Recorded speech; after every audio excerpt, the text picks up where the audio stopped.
Yeah. You want to like him, but you can't. Are you listening? What? Are you listening? Did you bring me on this show to insult me? Yeah. That's what I'm saying. That's what I'm trying to say. Yeah. Hey, y'all don't want it with us, man. We straight gangsters over here, Straight man. gangsters. Ah. Yeah, it is Wednesday night, and the Scout Team is back with Scout Team After Dark. I am glad to be here, and no, you're not hearing deja vu. This is not some sort of weird, unusual thing, but yes, you did hear us in the morning, and now you're hearing us again in the afternoon. But before we get into all of that madness, I did want to introduce one of the greatest Patriots I've ever known in my life, and that would be the great Patriot known as...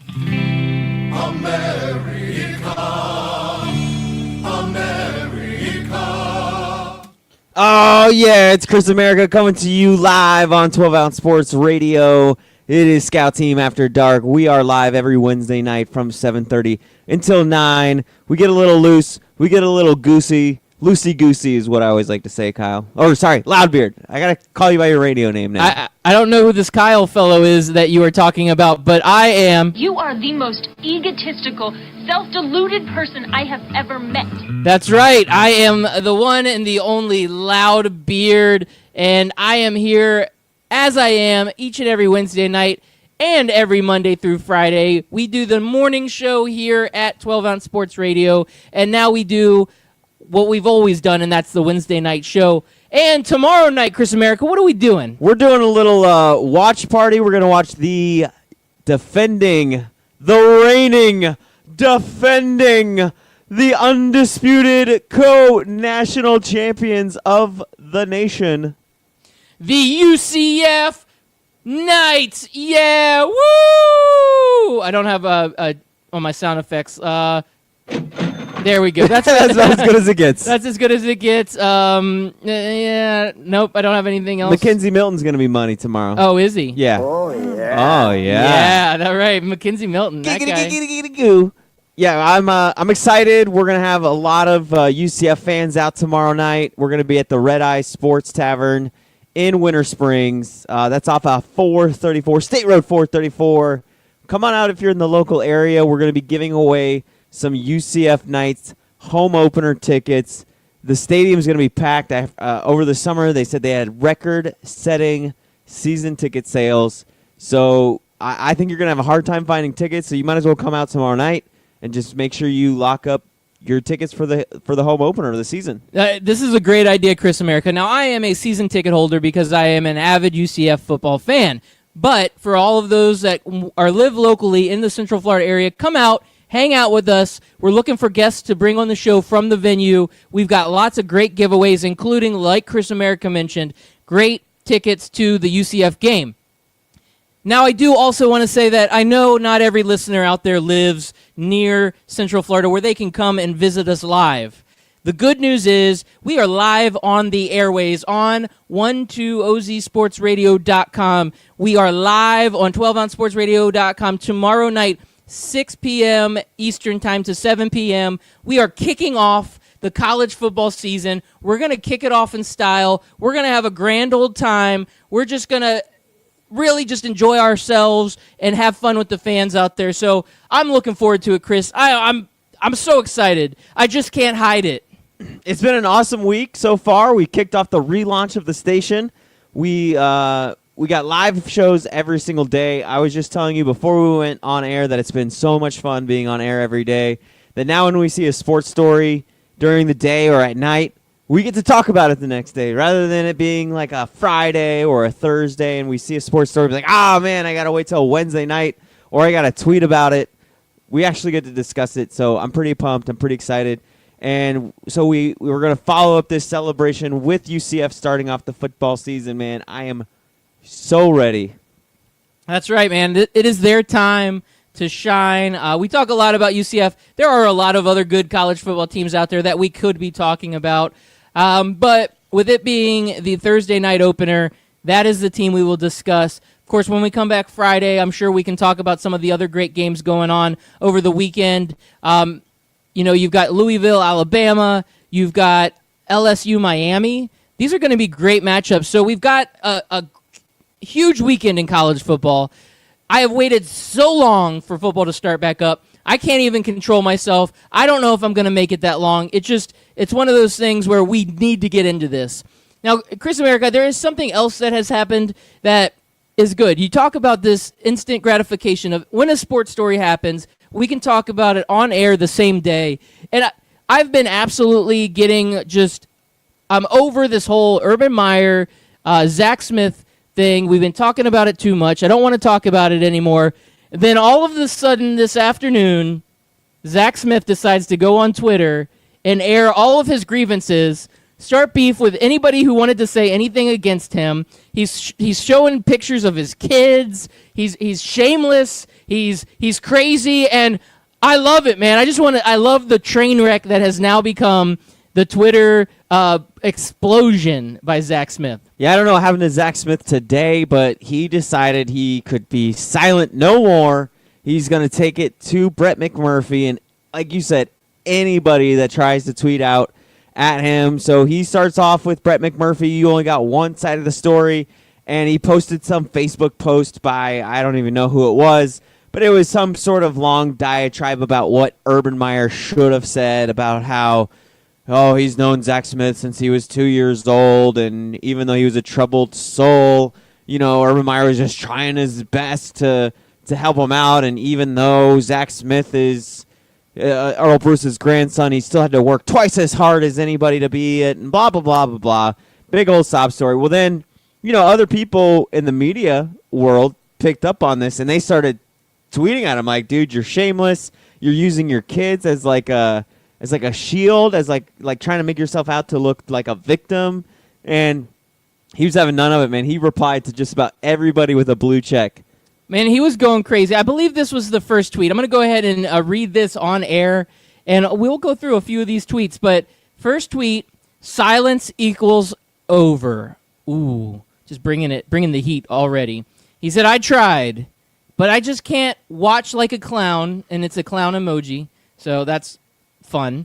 Brett McMurphy and Feinbaum, who I'm not a big Feinbaum fan. Ever since he said UCF fans were cockroaches, he's been dead in my book. But Feinbaum and others at the Sports Turd. It doesn't say the Sports Turd, but you guys can It says at the Sports Turd. At the Sports Turd, yes. Continue to run their mouths, not only without knowledge, but with complete disregard for my children.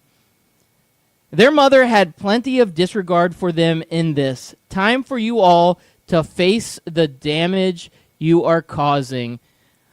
Ooh. The plot thickens. Things are getting a little hairy over here. So let's follow that up, and let's send a picture of our kids out and say, "Hey, Brett McMurphy, hey, Feinbaum, and everyone at ESPN, look at these faces, you heartless and moralless clowns. Every lie or dramatic version of the truth you report, you hurt these precious children, just like their mom continues to do. Do you have families? Do you have kids?" Man, this is getting personal.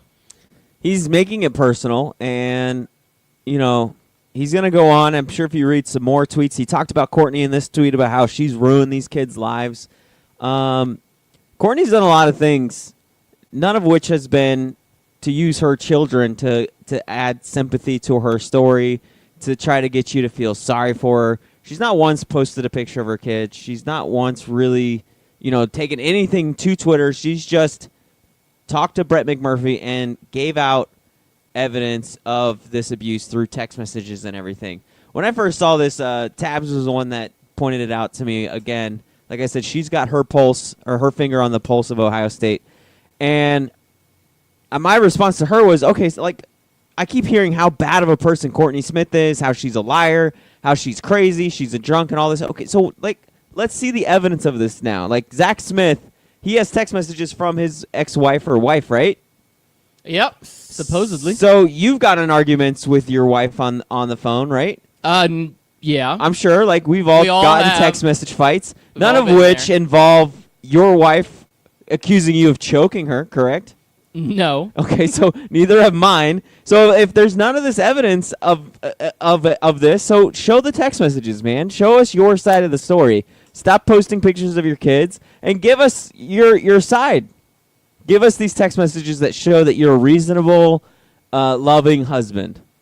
No, he doesn't want to do that. He wants to give you text messages about how, everybody's ruining his life. Right. Everybody's ruining his kid's life. And then there's a few people out there that wanted to just talk a little bit of sense into him. And they're saying, as a father of children, this is Josh McCuston, and he tweets at him, as a father of 2 children and a media member, I can't imagine the thought process on this tweet, using my kids as a shield. So, maybe Zach Smith at that point should have sat back and said, you're right. Why would I use my kids out here as a shield, putting their picture out there? Do you think he was reasonable when he responded to this tweet? What is no? Yes, that's for 5,000, Alex. No, Zach Smith says, not a shield, a reminder to scum like you that you are reckless and complete disregard of human beings hurts, for human beings, hurts innocent children. Sorry you viewed it as a shield, but that further proves your ignorance, given to you by a lamented piece of cardboard hung around your neck by a lanyard. So is that your press pass? That's a piece of cardboard? I thought it was like guess. a laminated piece of paper. He doesn't know what's going on, man. Do you think this is drunk tweets? I think he's just unhinged. Yeah. I think he can't take the pressure of it anymore. Oh, he probably lost it. One of the things that abusers like to do is they have to convince other people that they're in the right, and they have to argue their point. They have to make sure everybody. This is him right now, needing to convince people that he's not this awful person that he knows he is. And it's not working. It's not. Nobody's working. buying it. No, it is not being. It's not working at all. And you know what? We're sitting here thinking, what is this guy? What is the point of all this? I get it. Maybe you lost it, but just go in a padded room for a couple months and just punch walls, punch pillows, stay away from people. Don't go on social media, and just let it go away. There's going to be another knucklehead out there that makes this worse. There's going to be somebody else that's going to get the spotlight. There is going to be changes that happen. Once the football season starts, there's a lot of stories about football that will just overshadow what's going on right now. The last thing you should do is go on there and tweet like a jackass. There's no other way to put it. So I just don't understand the thought process. I don't understand the ideology. I don't understand any of it. And you know what? Whatever, man. Just keep doing you. And us as media members and podcasters and live radio show hosts and casual fans and all of us around the world, we're going to just sit here, get our popcorn, sit back, relax, and watch the show as you just unravel. Yeah, the other funny part, too, is he starts retweeting people who defend him or who sort of side with him. And Yeah. I'm just wondering, who are you? Like, what type of like, if you don't have all the information, the last thing I want to do is defend a domestic abuser. You know what I mean? Even if I don't know if he did it, then I'm not going to sit there and defend him on Twitter. There's no way I'm putting my name to that. If anything, I'll think it, but I'll just keep it to myself. I'll just stay quiet. There's no need to hitch my wagon to a guy like Zach Smith. I'll never understand it. I don't get why Ohio State fans continue to defend him. Like, he's gone. He's no longer on your team. Just call him the scumbag that he was. Keep up with the facade that Urban Meyer knew nothing and he did the best that he could. But there's no reason to defend this guy. Yeah, there isn't. But the good news is he wanted to let everybody know the facts. Okay. He wants to talk facts. So Right. This is Zach Smith. He wants to tweet him Facts. out, but he doesn't want to show them to us. Tweet the facts. Here are the facts. Number 1, Uno. my kids are suffering because of all of this. Most important. Yeah. Keep bringing up the kids. Let's just Yeah, keep the kids. Let's keep them in the middle of all this mess. Let's not shield them from the actual situation. Let's keep pushing them back into the fire because that shows that you're the better parent than Courtney Smith because that's what you're trying to prove. Right. But fact number 1. Fact number 2, I never beat my wife. Okay. Okay. That's a fact, I guess, according to Zach Smith. Fact number 3, OSU botched the investigation and worse off, the punishment. They botched the punishment, meaning he should have his job, he should have been given a slap on the wrist, and nobody should have ever bothered him. Okay. That's how I'm taking that. Am I taking that a little too extreme? No, that's what it is. I think that's what it is. So I don't know what the deal is or what, but that's what it is. And so the list continues, I will say. The list continues. We're going to go ahead and continue with this list. Number 4, Chris America, they forced Coach Meyer into his statement. I hope at least because he knows what's real and what have never been apologized. They forced him, Coach Meyer, to give his statement. That's number 4. That's facts. I actually believe that fact. Yeah, that's I actually pretty believe that accurate. is not what Urban Meyer wanted to say. Yeah, that's probably pretty accurate. You know what Urban Meyer wanted to say is, you can't handle the truth. That's what he wanted to say. Yeah, he did. Old school. Going back. Number 5. This is continued facts. I think this is the last of the facts here. Hashtag Zach Facts. Hashtag Zach Facts. Number 5. President Drake is either the cause of the joke of an investigation or punishment, or he allowed it. So he is the problem because he either did it or he allowed it. So let's just keep blaming different people. Who else can we blame in this investigation? Is there anybody else that you feel like we should blame in this entire thing, Chris America? Well, there is one other person that Ohio State fans are blaming for all of this, and you mentioned him this morning, and that's one Texas coach, Tom Herman. Well, the problem is Tom Herman allegedly is going to strip clubs with Zach Smith. Now, if you're going to strip clubs with Zach Smith, is this the end of the world? Like, is this why is this all of a sudden a story? The story is the domestic violence, the lying, all of this. Now, all of a sudden, let's throw Zach Smith and Tom Herman. They're party animals. They're going to the strip club. Yeah, let's blame Tom Herman now, too. It's his fault. Well, the other thing, too, is we all believe that everybody believes now, at least in the Ohio State fan base, is that Tom Herman is the one who tipped off Brett McMurphy. And supposedly it's all over the fact that he didn't land a recruit, which, even if it's true, why does that matter? If Tom Herman if you tip off somebody to something that's actually going on, what does it matter what their motive is? Football is life. Is that kind of a scumbag thing to do? Sure, maybe he should have said something sooner, but why he said it and how he said it, none of that matters if it's true.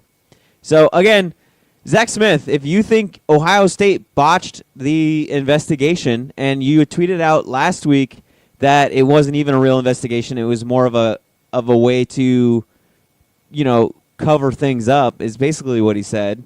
Then show us. You had your attorney there. I'm sure your attorney had a stenographer there, typing out everything that was said. Show us what your interview with Ohio State was. Give us the manuscript from that interrogation or investigation or interview that you had with Ohio State. Let us see it. Again, you want to make claims on Twitter. Show us the proof. You're calling Brett McMurphy a liar, but Brett McMurphy's at least provided us with damning text messages between you and Courtney, between Courtney and Shelly Meyer, between Courtney and other coaches. So back up your statements with some evidence, and then I'll listen to you. Yeah, I agree with you. This whole thing, I like the circus of it all. I'm not going to get into it's not going away. It's not going away. I thought it would go away. I thought this thing was going to be done, and it isn't going away. The circus is just going to continue. So because of that, I'm not getting into the details of the investigation or whatnot.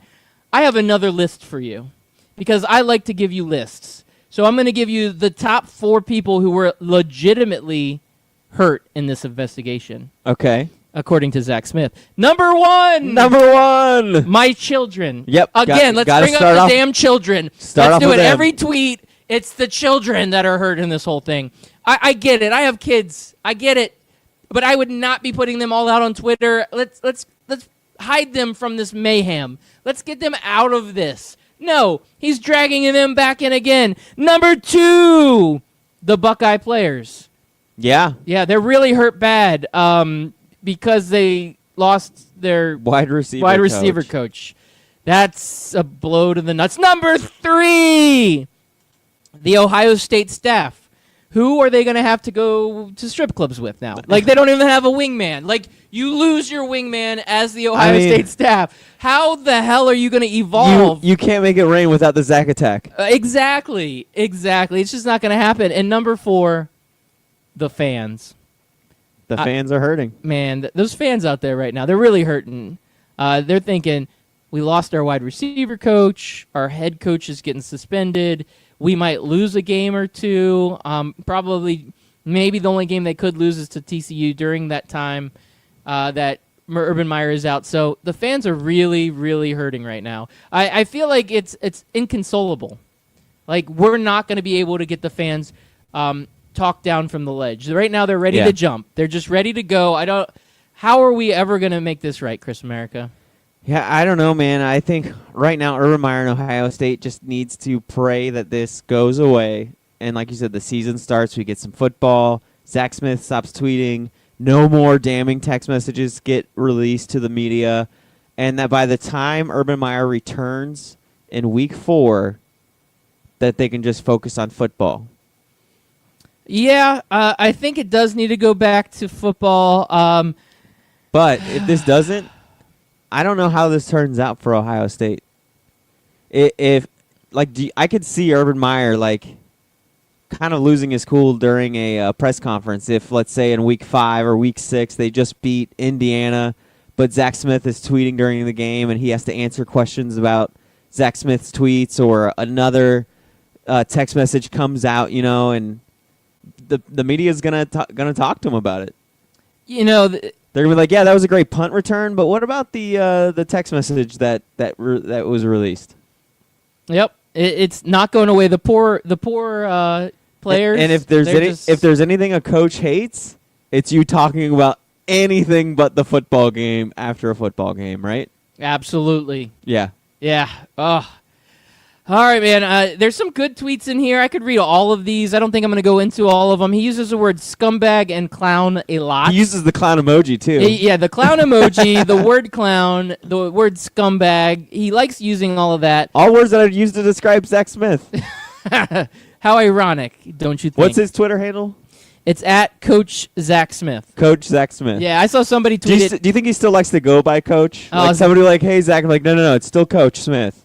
Yeah, no, I saw someone tweet at him like, hey, you might want to change your Twitter handle. I don't think it's going to be Coach anytime soon. Yeah. And another dude follows it up and was like, or ever. Like, Twitter's savage, man. Like, nobody holds back on Twitter. You have no consequences, really. No, there isn't any consequences. There's no... you can hide behind a Twitter handle. Who knows if the pictures that are on there are even real most of the time. You don't even know who it is that you're talking to or what they're saying. And people just go balls out, do their thing on social media, especially Twitter. Twitter's like the deepest, darkest part of social media. That's why we're on it so much. Yeah. I love it. Our fans love it. It's how we reached out to most of you guys listening. So we love you guys.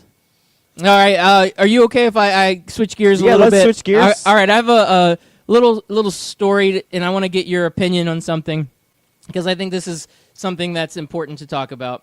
So, Elise Cornett, have you seen this story yet? No? Okay, good, because then it's going to be fresh. All of our listeners out there, they want to know all about what's going on in the world of women's tennis. It's a hot subject. You've been on the tennis thing a lot. It's the U.S. Open, man. I'm trying to keep it real, bro. Keep it fresh. Elise Cornett, who accidentally put her shirt on backwards when she goes out to the court. I've had that happen to me before. Yeah, it happens. So she's on the court, and she takes her shirt off, corrects her mistake by just turning her shirt around and puts her shirt back on, briefly exposing her sports bra. Oh, my God. Dun, dun, dun. She was given a warning from the chair umpire for unsportsmanlike conduct. Is that a kind of ironic, unsportsmanlike? Yeah. It's getting sexist over here. Now that you mention it, I do remember hearing something about this. After this happened, Zach Smith tweeted out, "You're hurting my children." So the Grand Slam rulebook in tennis, which says women should only change their attire in a break between sets in the nearest available bathroom. But male players do not have the same rule. And Roger Federer and Djokovic and others have been seen on the court changing their shirt. So I just wanted to say, Chris America, I believe that tennis is a sexist sport. Oh, it is. I think that them having rules that women can't take their shirts off on the middle of the tennis court is sexist. Do you agree? I agree. Either men have to go into the locker room and change their shirts as well, or let women just turn their shirts around or change their shirts, especially if they're just in a sports bra. Like you mentioned this before with the Serena Williams about how it's too distracting. I don't know if it was you, but somebody mentioned about how beach volleyball. Yep. Like they're in their these skimpy bathing suit, these bikinis basically, and nobody bats an eye. But a tennis player turns their shirt around in her sports bra, and it's kind of like my son Nicholas. He can go swimming, he can go out at the beach with his shirt off. But if you tell him to change his shirt in the car or change his shirt just in normal public, he's like, I can't do that. It's weird about it. It's the same thing here. Yeah, we've gotten a little weird on this. I know watching soccer a lot of the soccer teams out there, women's soccer, they do a practice jersey before the game, and then they all kind of change. They have sports bras on. It's not inappropriate or anything. It's covers more than most of their bathing suits would. And they change on the sideline. Nobody bats an eye. Nobody thinks twice of it. But tennis is like golf. It's got all these old stodgy rules where you say, you can't take your shirt and change it, even though you're covering up. It probably was the a 3 seconds. It wasn't a big deal. And so she gets a warning and an unsportsmanlike conduct on the tennis court. I didn't even know that was a thing that you could give. Did the chair ump over the net put up a red card and say, that is unsportsmanlike. Put your shirt back on. That's it. You're done. I'm docking you a set. I don't know. How do you even do that? I kind of wish she had an NFL yellow flag. Just see it fly across the court at her. That would be awesome. They could do something fun though, put ribbons on it or something, and have it a streamer flying over. Oh no, the tennis ump master has sent out the flag. Everybody, bow down. It is time for the unsportsmanlike conduct call. But then the pervy coach throws out his red replay flag so he can see it again. Yes, he's like, "Can I get the instant replay?" But even just to give it unsportsman, what is unsportsmanlike about reversing? I don't understand. This is ridiculous. At least they didn't fine her, and it was just a warning. Yeah, it was. It was just a warning. I don't think it affected the match at all. I don't even know if she won the match. I don't even really care. I just know that this was just one of those absurd sports rules. Some of the ones that happen, and you just don't even know, man. You don't even know. So right now on the court is Serena Williams, who's one of our favorites. She had this, catsuit incident where the French Open is telling her she can't wear her black catsuit. We talked about that previously, but Serena, she's going out there trying to win herself a U.S. Open.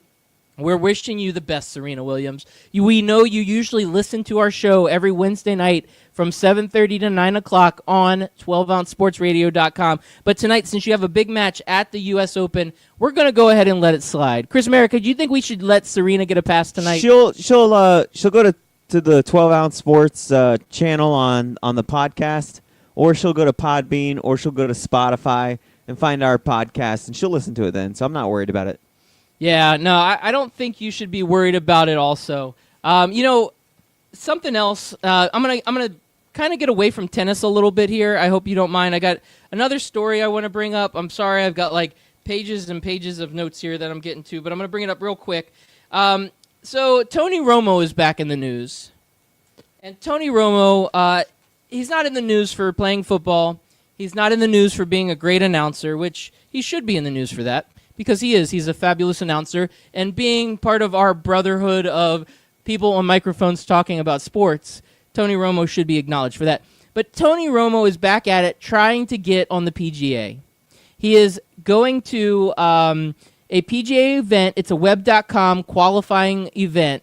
And I just want everybody to know that Tony Romo books like a pro. If you go to 12ouncesportsradio.com, you can go to the website, you scroll down, you click on the banner ad that says book like a pro, and you can get tee times at thousands of golf courses across the country. And all of those tee times you get at a discounted rate because you came through 12ouncesportsradio.com. Loudbeard and Chris America and the Hefe have been pounding the pavement, getting some of these golf courses to give us the best discounts possible, the deepest cuts for booking like a pro, and Tony Romo books like a pro. So if you think that Tony Romo, ex-quarterback, future PGA Tour member, can book like a pro, that means you can book like a pro also.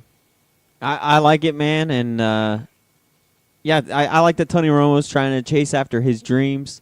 I like when any celebrity doesn't allow themselves to be put in a box, and they do what they want to do, and then I also like anybody who books like a pro on 12ouncesportsradio.com. So I'm all about that. Yeah, you sent out a tweet from our main account the other day, which is at Scout Team Radio. If you want to hit us up on Twitter, it says, "Sorry, hun, I booked like a pro." At 12 Ounce Sports. Yeah, it was a good one. That was a great tweet. I appreciate you doing that.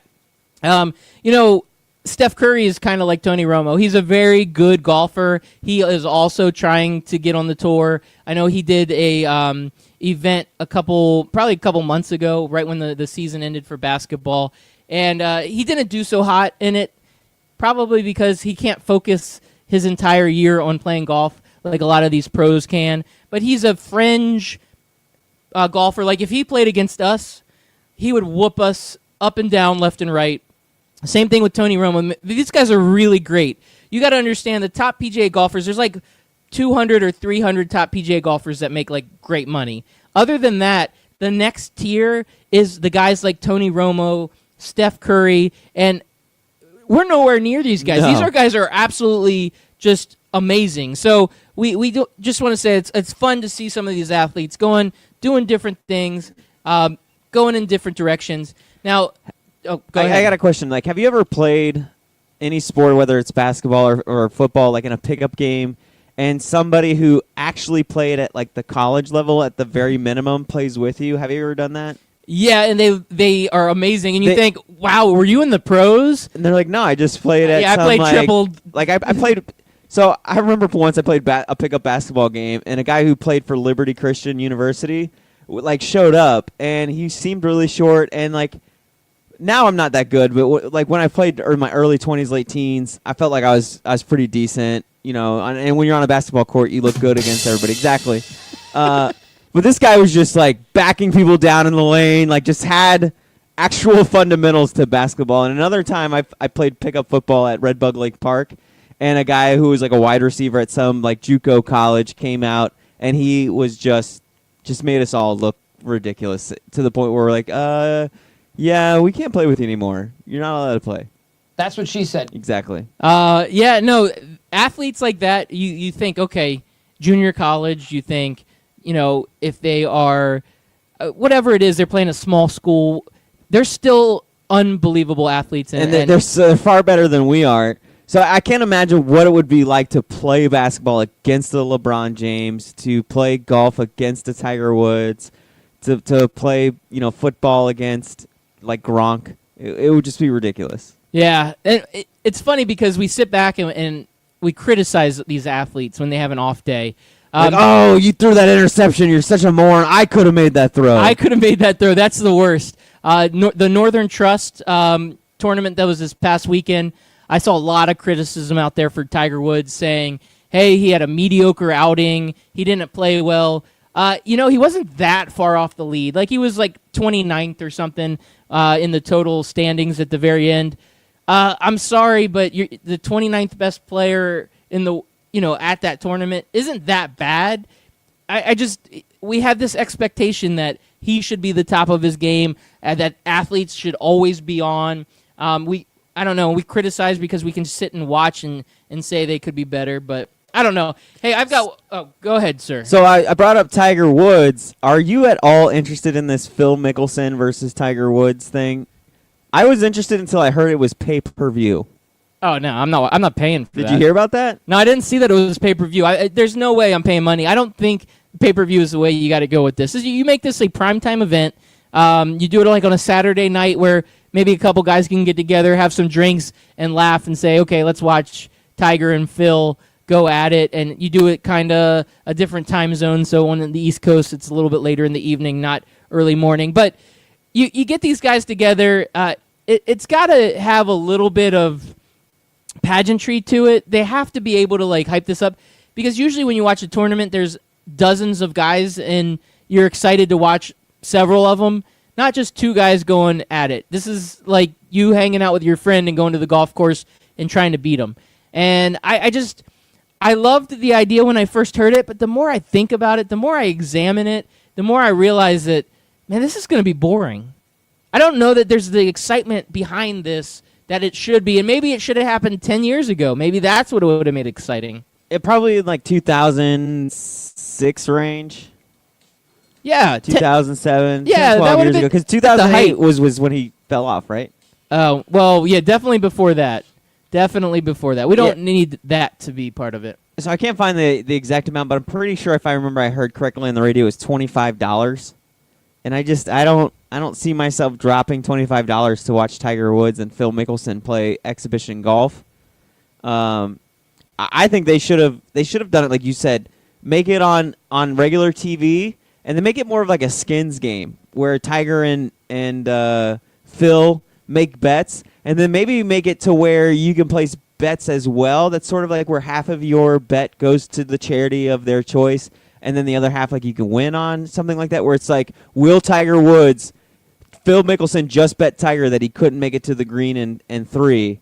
Do you agree with Tiger, or do you want to bet on what Phil says? So I don't know, make it more like fan interactive. You know, you're hitting this right where you need to hit it. This is how it should be. There should be some more. Again, I said the pageantry, that would make the pageantry. You do a skins game, you make it fun, you make it interactive.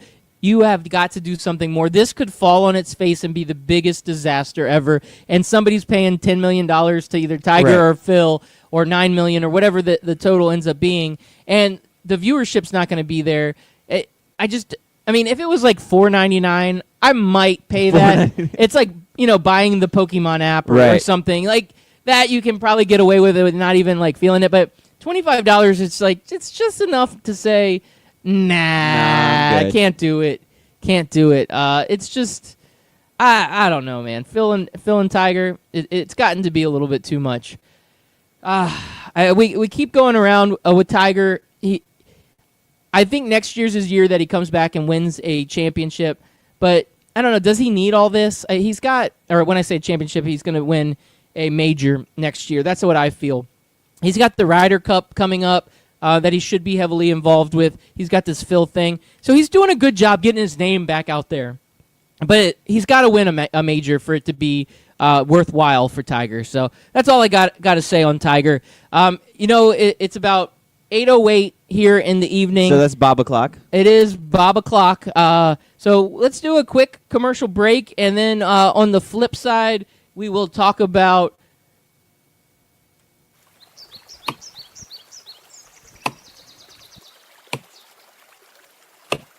When I'm working hard, I build up a thirst for sports. That's when I grab a cold 12-ounce sports radio.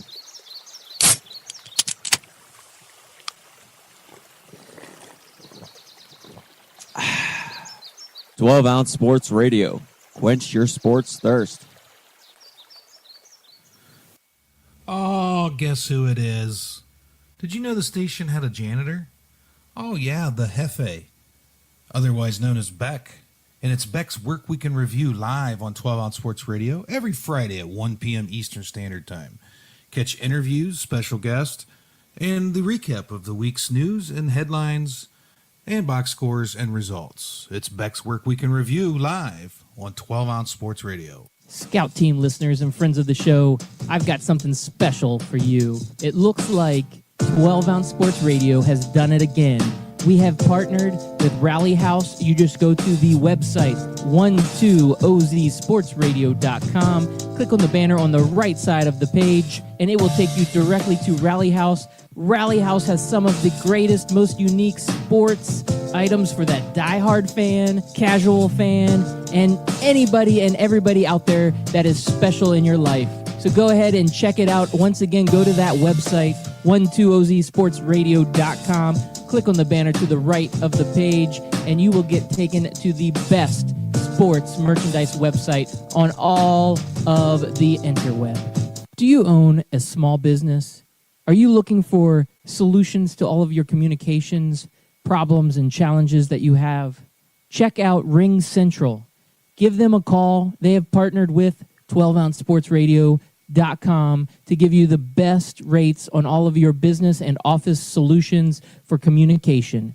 Give them a call today. We have a dedicated line for all of the 12-ounce sports radio listeners. It is 1-877-779-3860. You will get a representative on the phone who will help you with all of your small business communications needs. Once again, give them a call today, 1-877-779-3860. Did you know 40 points on your credit score could cost you $40,000 on a mortgage? Thankfully, Lexington Law is here to help. Since 1991, Lexington Law has helped over 500,000 customers take action on their credit reports. Call 877-910-7472 to talk to a repair specialist now. Personalized credit consultation is free. Getting access to your report is free, plus free score evaluation with a recommended solution. Call now and get on the path to recovery.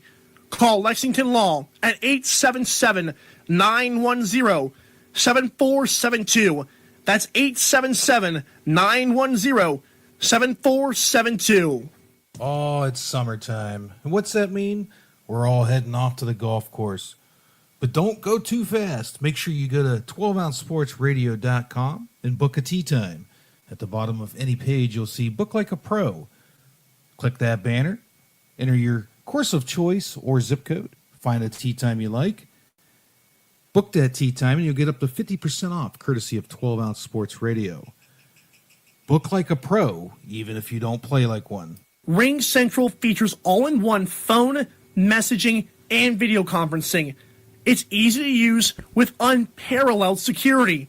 Ring Central simplifies things so you can grow. Call Ring Central to speak with a representative about a price for your growing business at 877-779-3860. Again, that's 877-779-3860.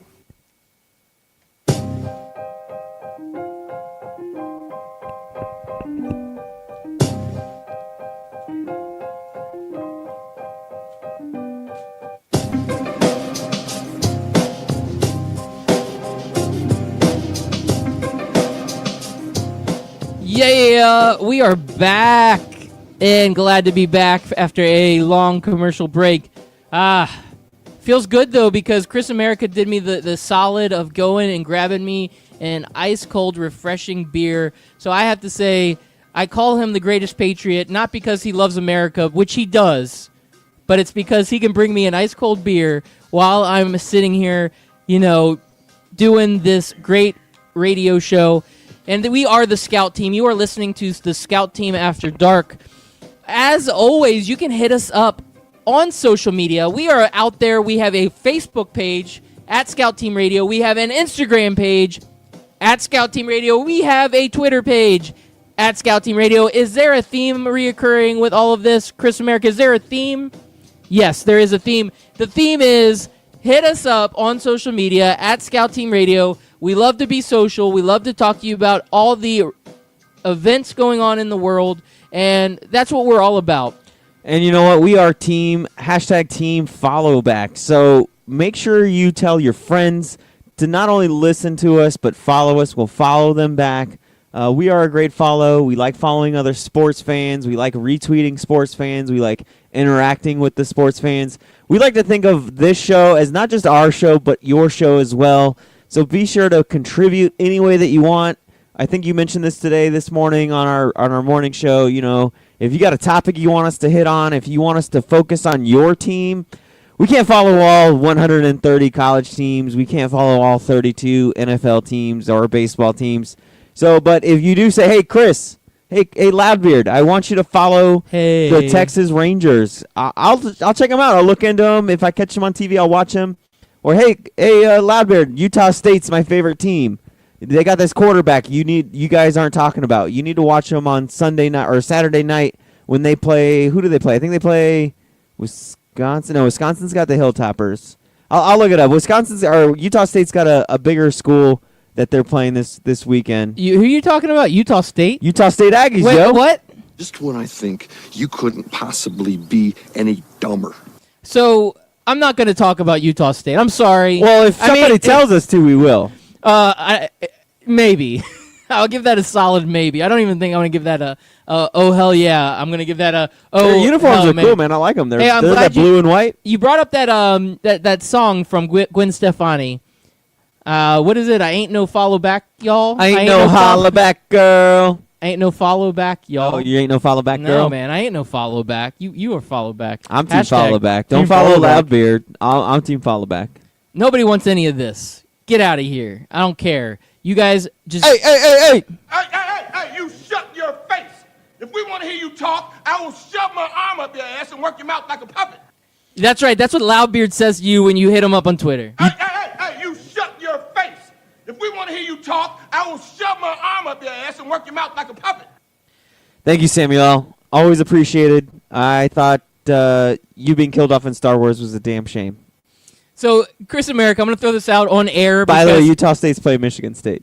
Oh, are they? They're done. They're gone. All right, go ahead. Yeah, so, you and I, we talk a lot on air, but because we talk so much on air, we probably don't talk enough off air. So, the upcoming shows, we got tomorrow night, we've got our big event for UCF. We've got our Thursday morning scout team show. We've got our Friday morning scout team show. So we've got a lot of excitement going on. On Fridays, we've got a couple great segments that we like to do. We're going to do a Bortles Combat segment where we do a fantasy fight club. And we're also going to do a fantasy draft Friday, let it ride or die with our favorite. And I think this week for our fantasy draft Friday, let's do the fantasy draft of Samuel L. Jackson movies. You think you could movies or characters? Let's do movies. Okay. You want to do characters? Yeah, I don't know. What do you think is better? You think let's go movies. Okay. Maybe we'll keep the character one in our pocket for maybe a couple months down the road. We'll do that when we're out of topics, like in the middle of June. Yeah, exactly. That's the best time to do it. So if we end up doing the Samuel L. Jackson movies, that limits it to about 50% of the movies ever made in Hollywood. So you really have a wide variety of movies that you can do. So catch our show out Friday morning. We're going to have a little bit of extra fun Friday. We're going to do Samuel L. Jackson movie draft. Hopefully, the search and rescue team will find the man with the golden mic, Anthony Mack. He's been missing for a very long time. We're starting to get concerned for his health and well-being. And hopefully, if we find him, we will get him on the mic because, he loves Samuel L. Jackson. He loves saying the mother effer situation that he likes to throw out at all of our shows. So he is like a young Samuel L. Jackson. He wishes he was a young Samuel L. Jackson, but he's really more like a gosh, now I can't think of it. Like a Napoleon Dynamite. Oh, I was gonna say like a Kevin Hart, but not funny. Like a young Napoleon Dynamite. Oh yeah. Yeah, mixed with a twinge of Uncle Rico. Is it because he does have a lot of Uncle Rico in him? But is it because he always calls them quesadillas? Like, I don't think he's trying to be funny. Like, he always calls them quesadillas. I always think, is he quoting Napoleon Dynamite, or does he really believe they're quesadillas? Yeah, I can never tell. All the above.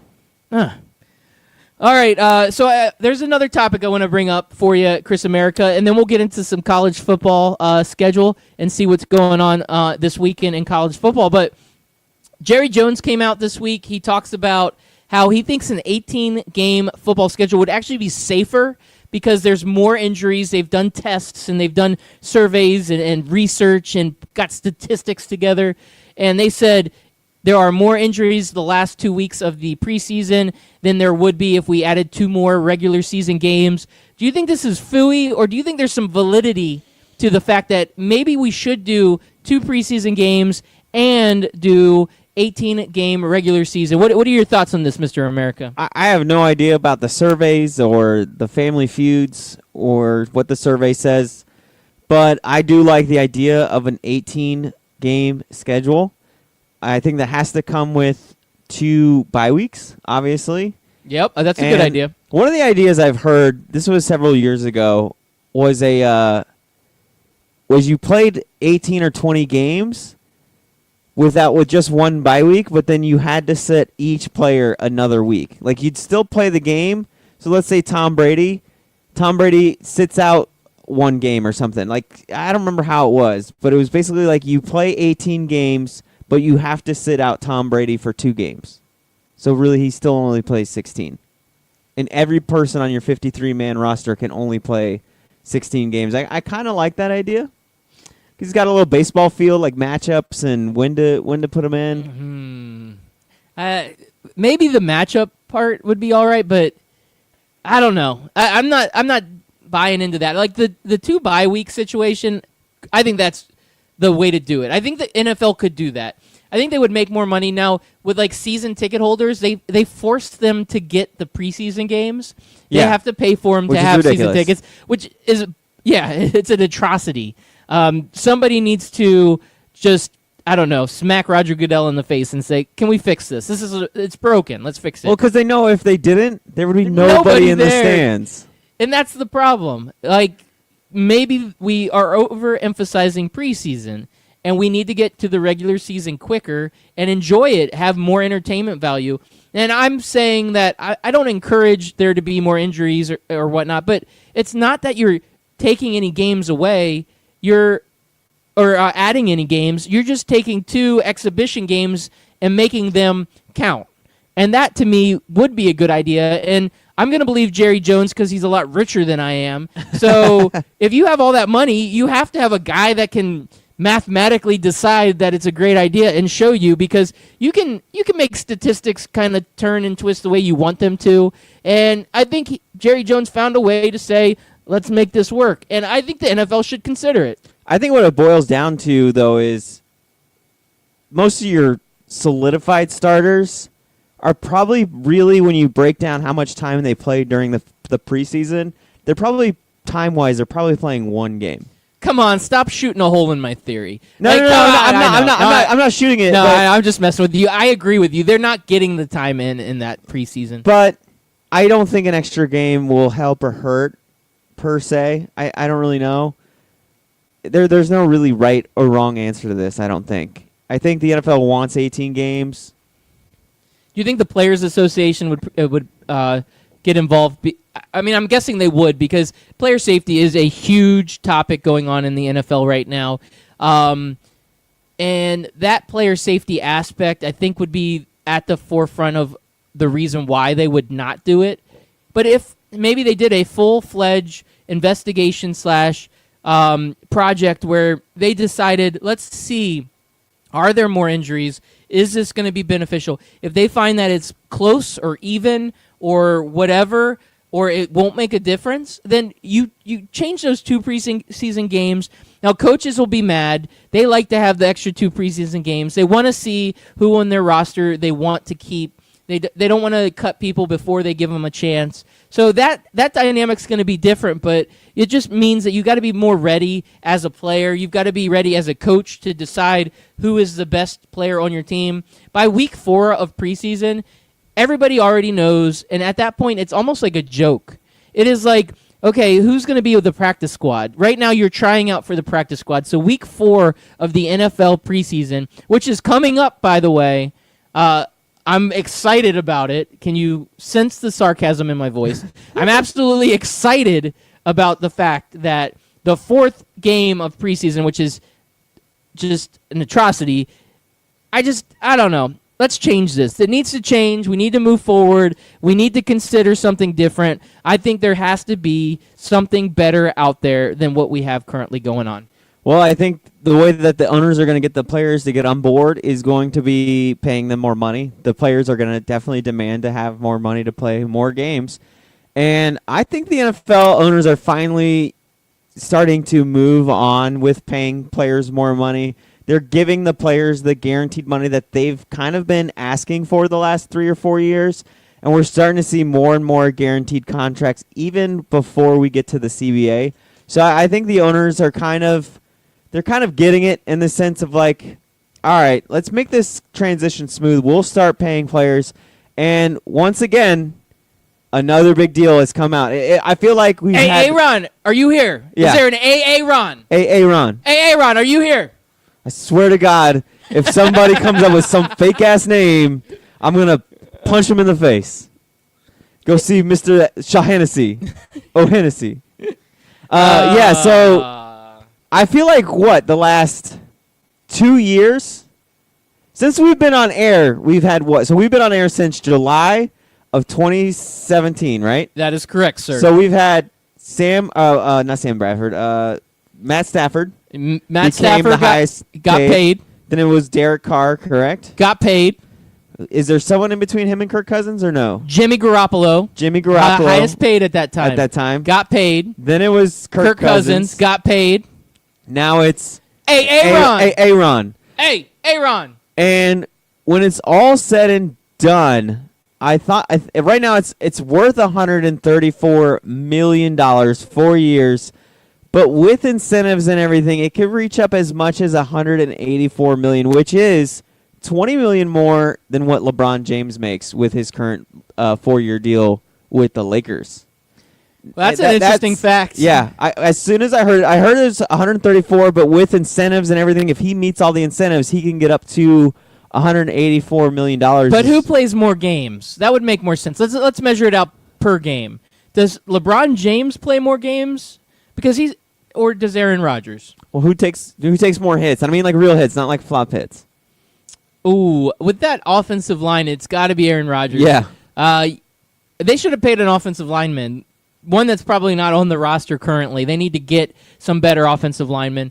But I mean, to your point, then, what's his name? Aaron Rodgers is getting paid more money plus more per game than what LeBron James is getting. Yeah, that's kind of where I'm going with this. It's a comedy of errors, but in all fairness, the NFL makes a ton of money. Yep.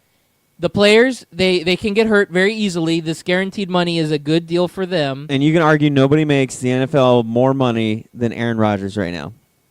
No, nobody. I would say he's the most popular player in the NFL. I'd have to say Touchdown Tom. No, he's the most hated player. But and everybody knows him. Nobody's going, like, there's more people that are like, I'm going to go out and buy an Aaron Rodgers jersey. The only people buying Tom Brady jersey are New England fans. Do you get what I'm saying? Yeah. If you're gonna do it that way, most of the people I know are buying Shaquem Griffin jerseys. That's true.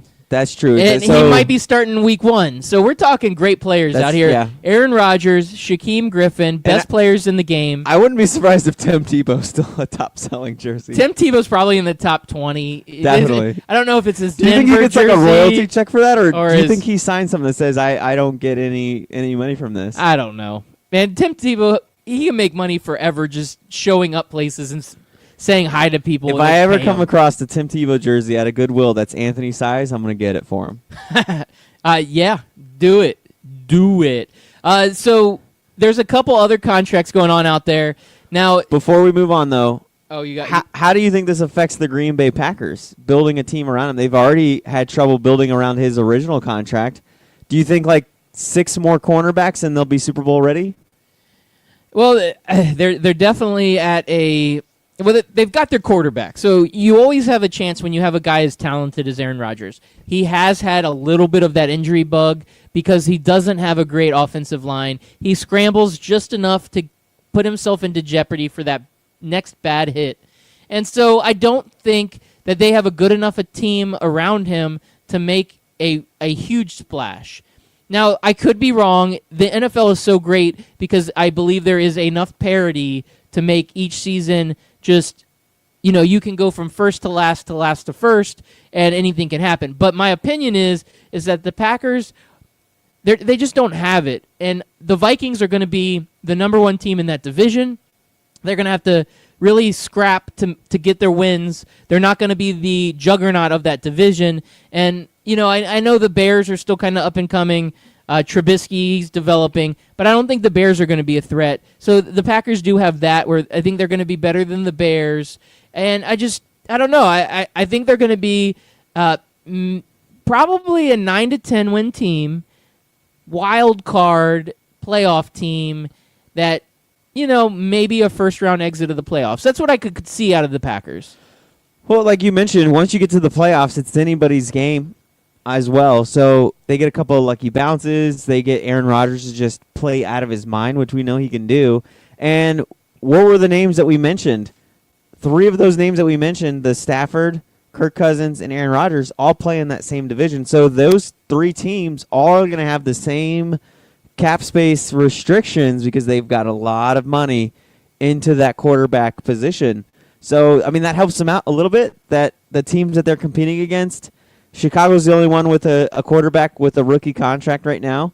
We'll see what Mitchell Trubisky can do.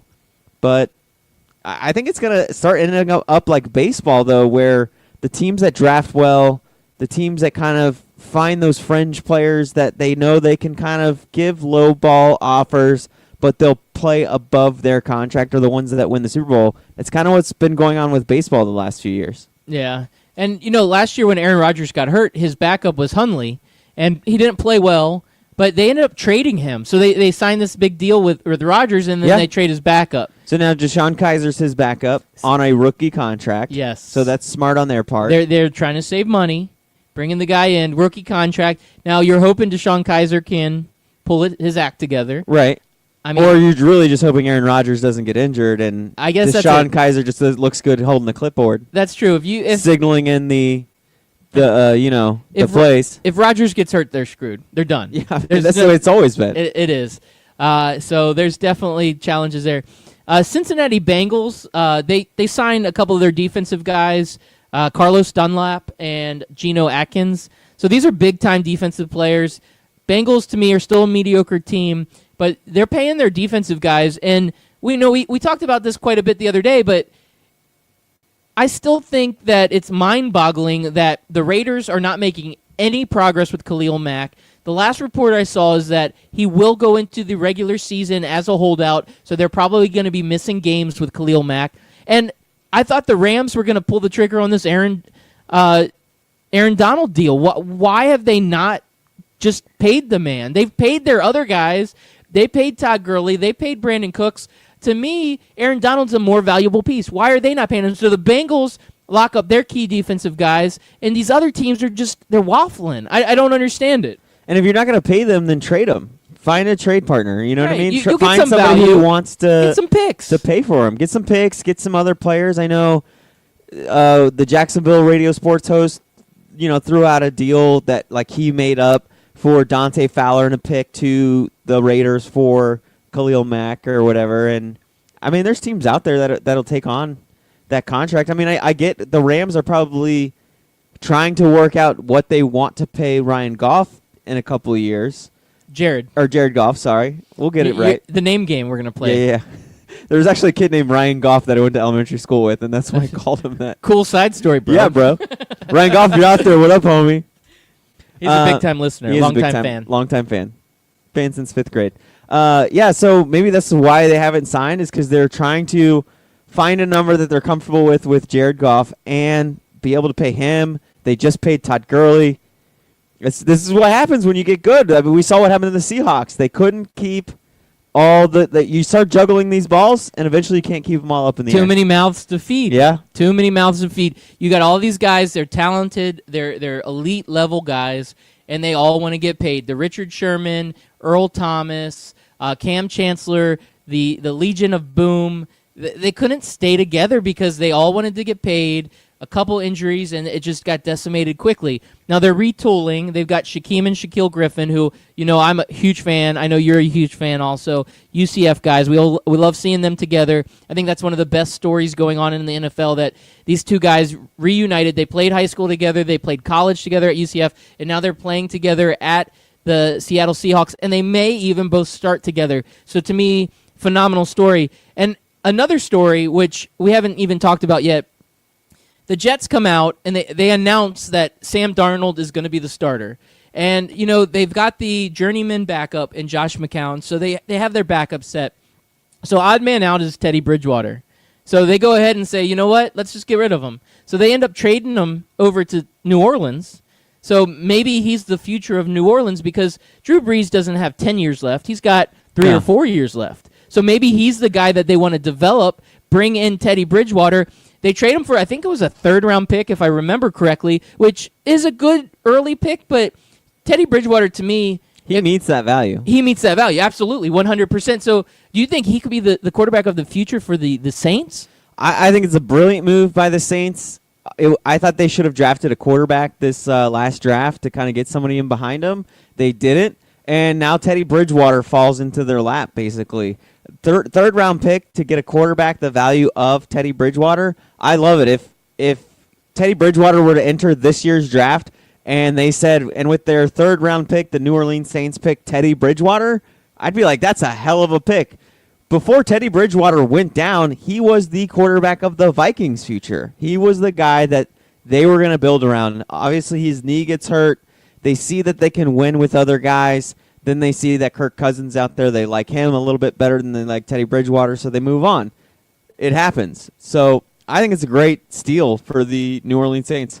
Yeah, man, that's a great move for them. And, they had a great draft last year. When you look at Alvin Kamara, which I guess we all believe is the next superstar running back in the league, they brought in some good secondary pieces in that draft last year. So to me, the future in New Orleans is looking very bright.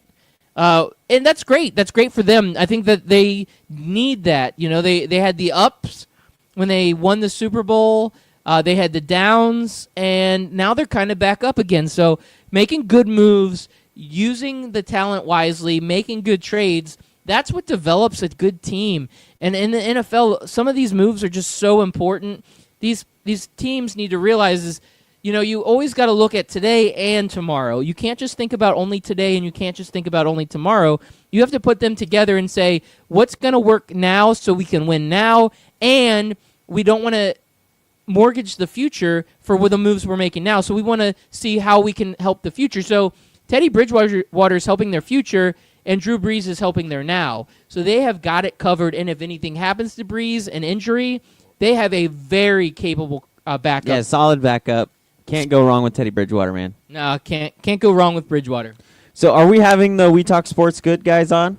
Yeah, Dominic should be calling in about 7 minutes. So they just sent out a tweet, and they want us all involved. So they want everybody to quote their tweet with top 10 college players since 2000. I won't go top 10. Let's go maybe top 4 or 5. Maybe we can go back and forth, and we won't put them in any particular order.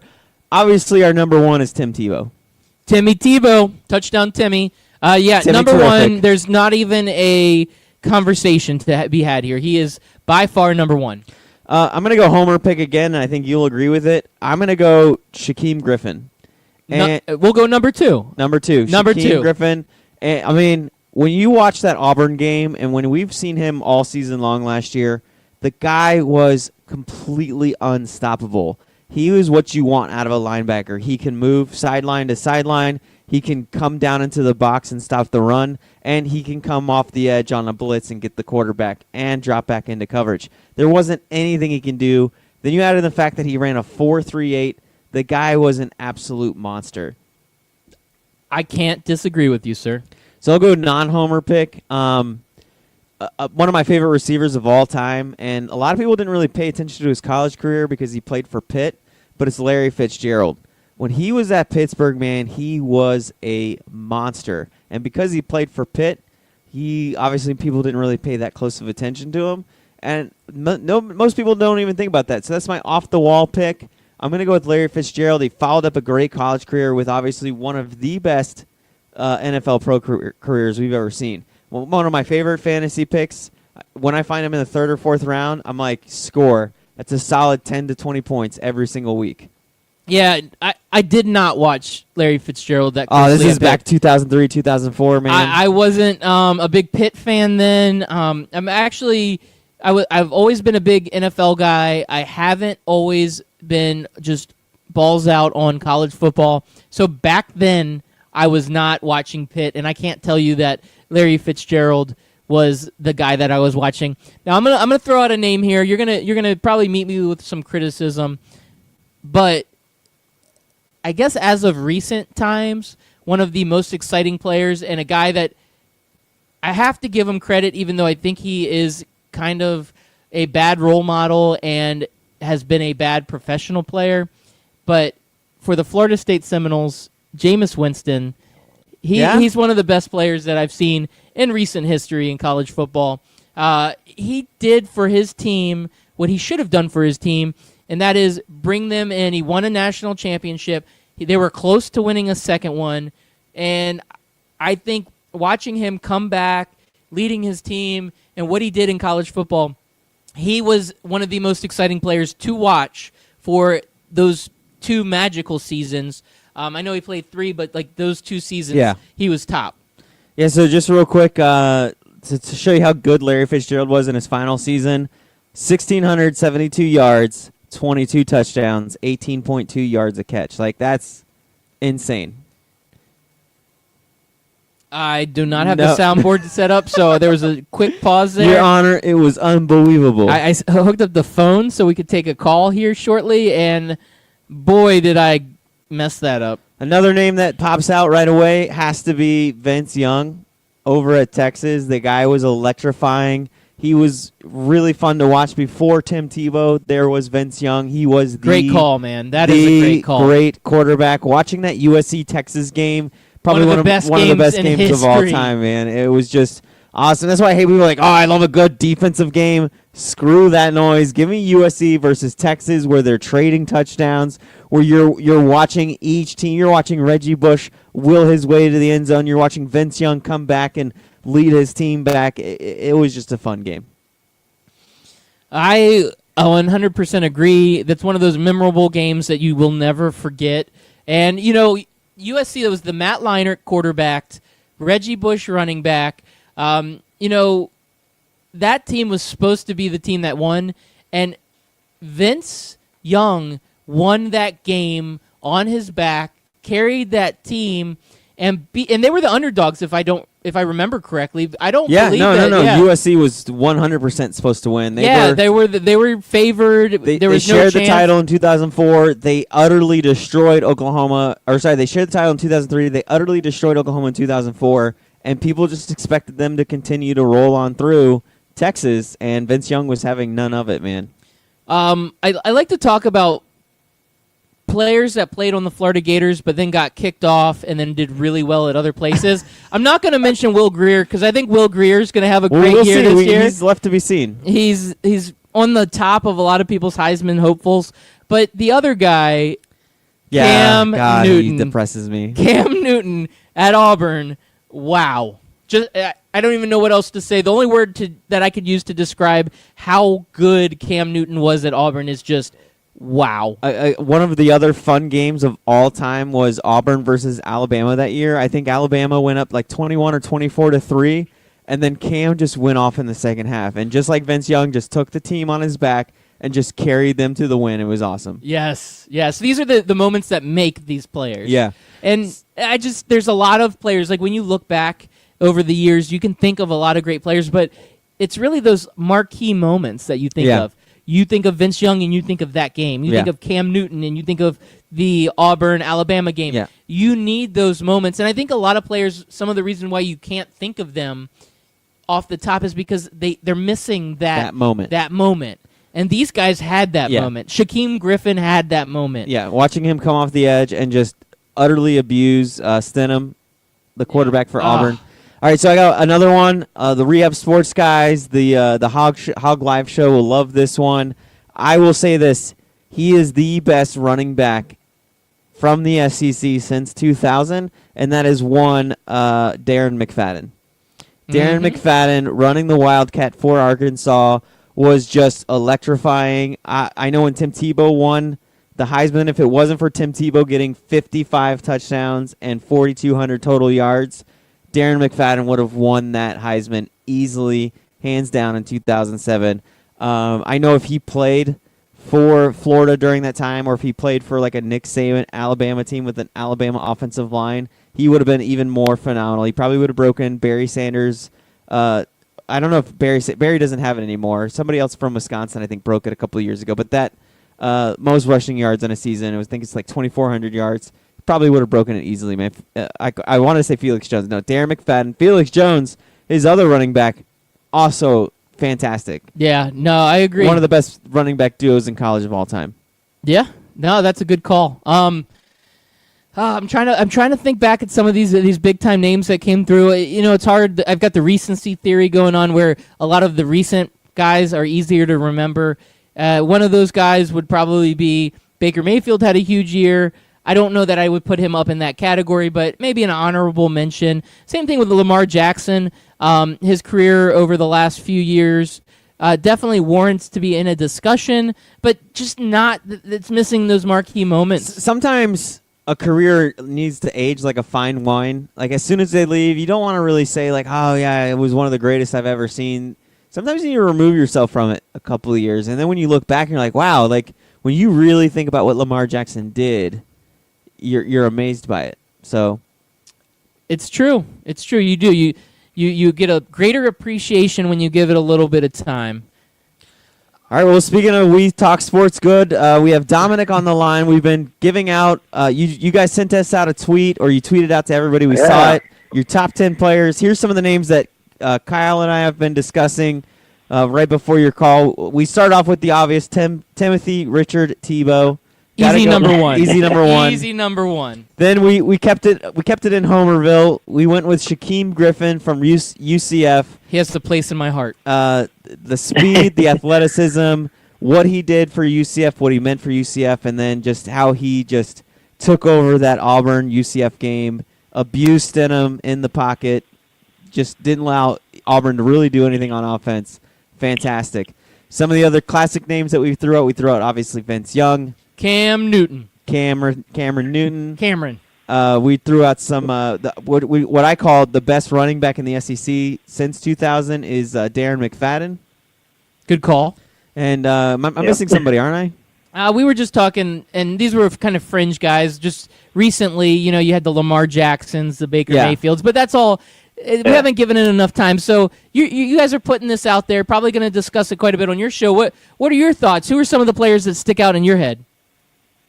Yeah, so, I mean, I know I almost forgot to call in because I was listening to you guys talk about it, and then I realized, I was like, yeah, when you mentioning the recency theory, I was really hard because I sat down and I wrote down the names, and I came up with like 20, 25, and like half of them were recent guys, and I realized, like you said, I mean, you might want to give it a couple of years because you go back, and like you said, you can't forget about Vince Young, and then you had McFadden, and the early 2000 Miami teams were amazing. Oh, yeah, just can't forget about those. I mean, Willis McGahee. So it was tough. Willis McGahee was a beast of a running back, and it was a shame that he injured his knee in that bowl game.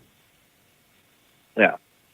So, I mean, you guys definitely hit some of the ones I had. I don't want to ruin too much of the order I have. I mean, I definitely had multiple of the guys you said, and some of the fringe guys, like you mentioned, like Cam, you have Lamar, but then also people like, I mean, do you put Deshaun Watson in there? Oh, Winston, yeah. We Mariota. didn't even mention him. Mariota, you too. can just go on the roll with the quarterbacks. So if we said our list, we had Cam and we had Tim Tebow and Shaquem Griffin. Let's just say, so you don't give away your whole list, if there was one guy that we did not mention that you would like to have mentioned, who would be the one guy that you think should be in our, let's say, our top 5 that we did not mention? Top 5? I think I would have to definitely say Adrian Peterson, especially being wow. all 4 years I there. forgot about and him. The total Wow. dominance. So here was the other name we forgot. I mentioned, for me, it was Larry Fitzgerald. Oh, and yes. what he did at Pitt, his 22 receiving touchdowns in 2003 for the Pitt. And I think he didn't get any recognition because he played for Pitt. And the fact that he followed up with a Hall of Fame NFL career, to me, just solidifies how great of a college player he was.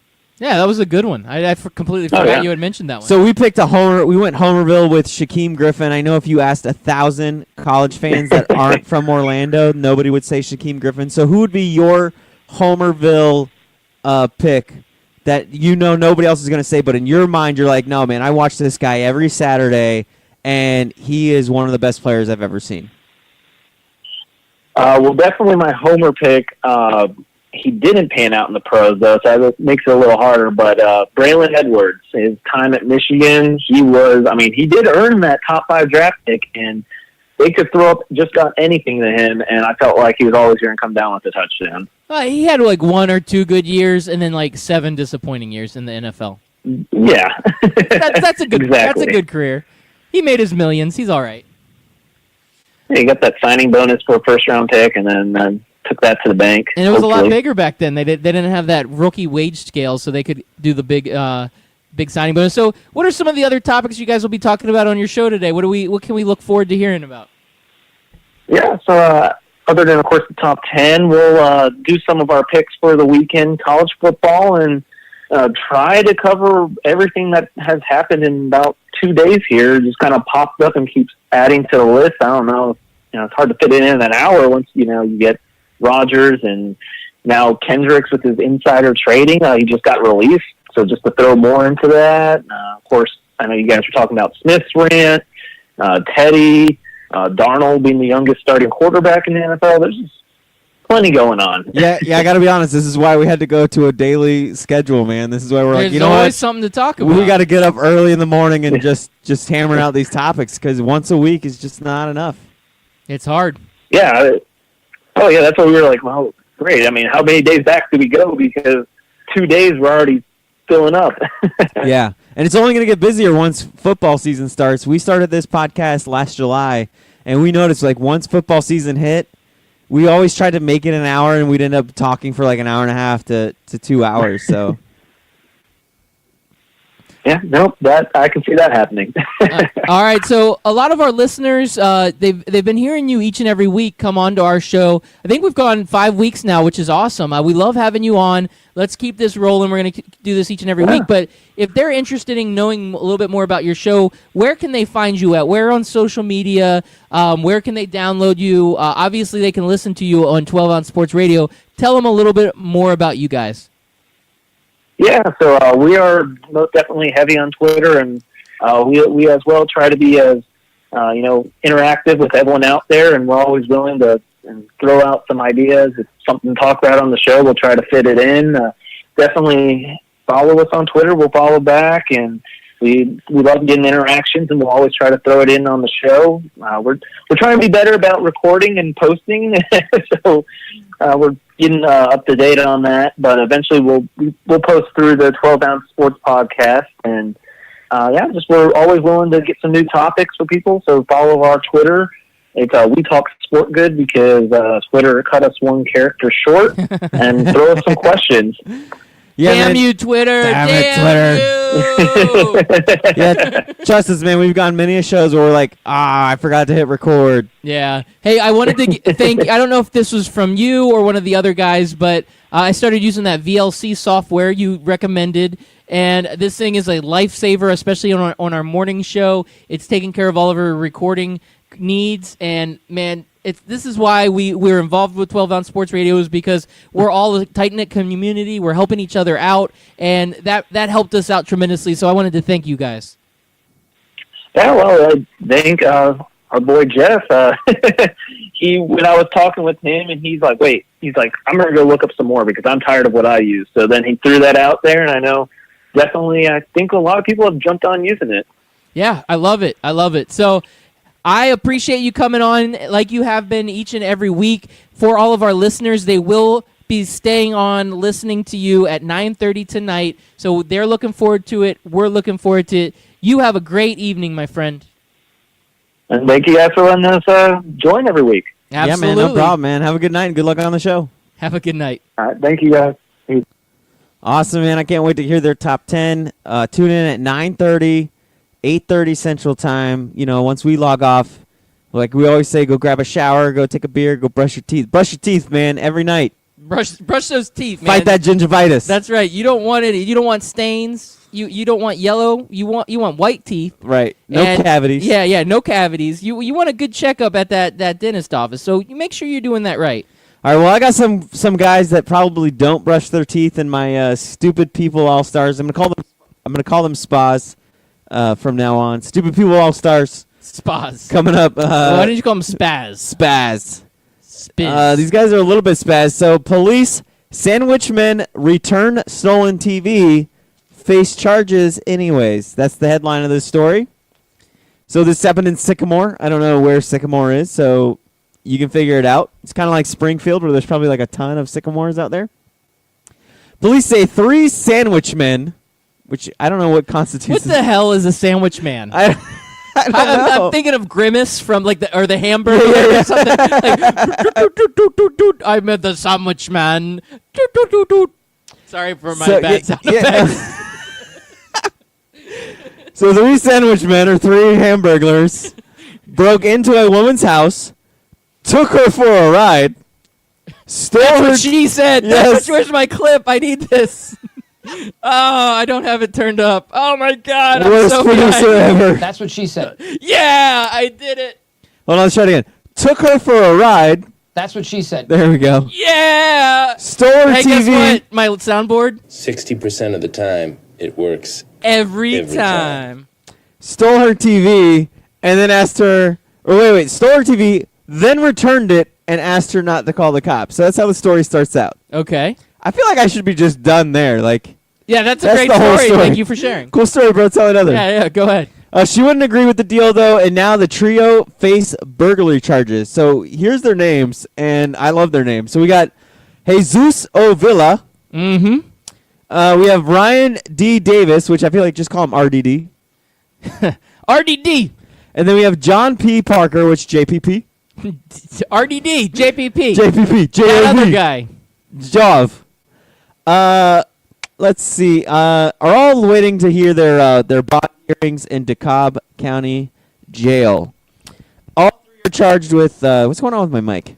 I don't know, man. It's a ghost. I think JPP's trying to snuff out the story. I don't want to hear your excuses. All right, so the police say that Villa, JOV, kicked in the victim's door of the 200 block of Boulevard Street, which Why would there be a boulevard street? Like it's a boulevard. Like it's like It's a boulevard or road. street. Street road. Yeah. Road court. I don't know. feel like when the city was planned out, there was like 2 brothers, and one dude's like, no, this is a boulevard. It's like highway lane. No, this is a street. Son of a biscuit. All right, so on Boulevard Street, they kicked in the door, and then they realized the woman of the house was home. So the 3 men improvised and acted like they were concerned for her well-being. So they kick in the door. Poof.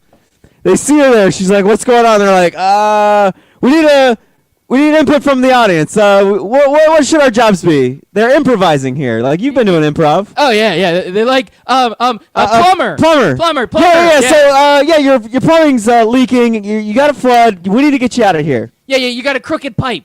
You got a crooked pipe. So let's get out of here. So they gave her a ride to her friend's house. I guess she's like, you know what? Just take me to Sheila's house. Oh, it's Sheila. She's cool. Hang out with her. So they gave her a ride to her friend's house in Lake Holiday to retrieve some of the things. She told police, but then they got into a fight along the way. What? Now, what do you think the fight was about? It's got to be politics, right? Yeah. That's the big debacle Somebody now. said Trump. Somebody said Trump. Another person done. said Obama. They got into a fight. They're like, you know what? Obama! We're not helping your plumbing situation anymore. We're taking you home. So they dropped her back off at her house where she found her 42-inch TV missing. That's what she said. Yeah. 42-inch TV missing. Oh, boy. So somewhere in the debacle of them improvising during their improv show, they stole her 42-inch TV. She then told the police she texted one of them. So somehow before the argument, they're like, "Hey, let me give you my number, like, so in case you have another plumbing incident, you can call us again, I guess." That's a good idea.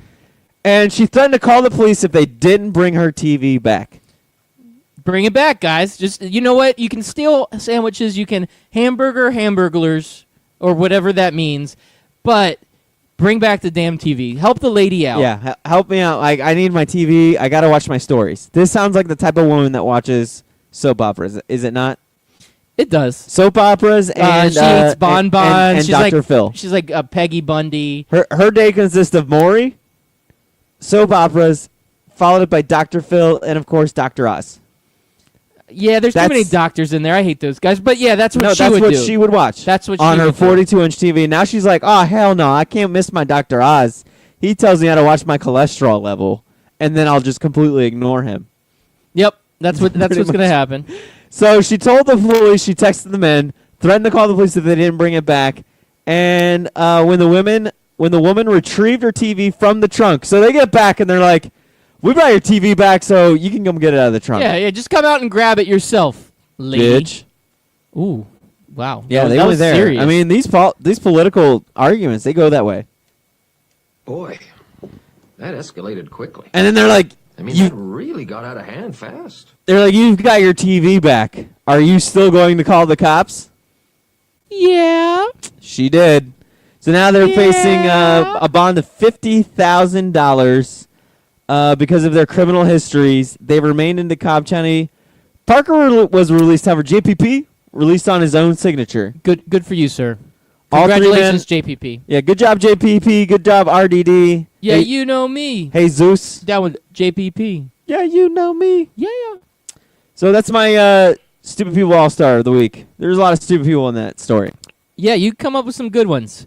All right, so it is already 9:01, so that means we've got to do a quick hashtag Oprah Solid. Oprah Solid. Do you have like a feel-good story that I can't follow up with? No, mine's kind of, it's okay.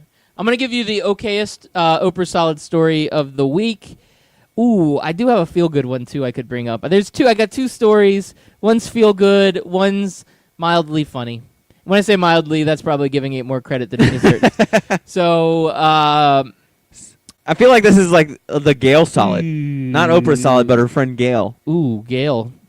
Yeah. Or is it a Stedman Solid? Not like even lower than that. All right, so my Oprah Solid, I'm going to go ahead and just go a little lighthearted. I don't want to get this too heavy, but my hashtag Oprah Solid is going to go out to the Beverly Hills Hotel.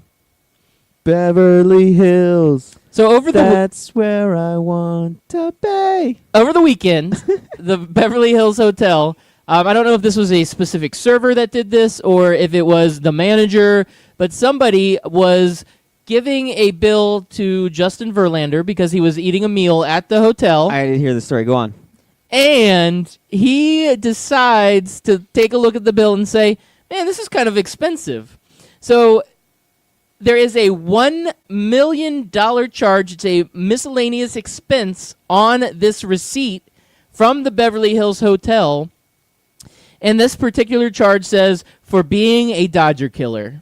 So they're giving him grief. They're saying, "You're hurting my team. You beat us in the World Series. I'm charging you $1 million, and I know you can pay it." Kate Upton must not have been with him because she would have been whooping that ass. Oh, she would have been. She'll ride or die. But hashtag Oprah Solid, Beverly Hills Hotel, keeping your team real, man. Doing it for your team. I love it. That's my hashtag Oprah Solid. Go ahead, Chris America. We keeps it real in the hood of Beverly Hills, yo. Yeah. JPP. My Oprah Solid goes to my son, Landon. He turns 10 today. Can't believe he's 10. I was 25. I feel like I was 25 like 10 years ago. Why don't you tell everybody your social security number, your address, your age? Tell them everything about you. Landon America. I love you, bud. Landon America. I love you, buddy. I can't wait for the next 10 years and 10 years after that. I told him I got to live to be 100, so he's got to live to be 75. Yeah, Landon is a good kid, Chris America. Congratulations to you, buddy. I know you're a big fan, but it is past your bedtime, so you probably better aren't be in listening. bed. You're probably not listening right now. But if you were, happy birthday, bruh. Ignore the fact that your dad called some woman in a news story bitch. Yeah, he's heard that before. He doesn't. He's all desensitized to your language My and your language. inappropriateness, all of that jazz. All right, well, we're 4 minutes over, man. We got an early wake-up call tomorrow morning. Make sure you tune in tomorrow morning at 6 a.m. If you can't get up that early, tune in at 11 a.m. for the replay. I love you guys! But you're not getting my Bud Light. What? I wouldn't want it anyways. Hey guys, it's me, Anthony's inner voice. Have a swell night. See you guys tomorrow at the UCF watch party.